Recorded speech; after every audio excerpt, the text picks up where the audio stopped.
నేను నిన్న గాంధీ భవన్లో మాట్లాడేటప్పుడు మరి కేటీఆర్ గారు క్యారెక్టర్ గురించి, మరి వారి గతంలో వారు చేసినటువంటి కార్యక్రమాల గురించి, మహిళల మీద వారికి ఉన్నటువంటి మరి చులకన భావం గురించి మాట్లాడుతూ మరి ఆయన నన్ను రొచ్చగొట్టే విధంగా మాట్లాడినప్పుడు నేను భావోద్వేగానికి లోనై మరి కొన్ని ఆయన మీద నేను విమర్శలు చేయాల్సిన అవసరం వచ్చింది.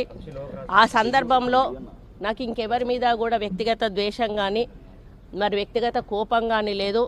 అనుకోని ఆ సందర్భంలో ఒక కుటుంబం మాట నేను తీయడం ఏదైతే ఉందో అది అనుకోకుండా నా నోటి నుంచి జరగడం జరిగింది.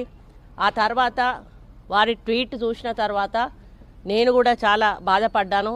ఎందుకంటే ఏ విషయంలో నేనైతే బాధపడతా ఉన్నానో ఆ విషయంలో నేను ఇంకొకరిని నొప్పించాను అని తెలిసి రాత్రి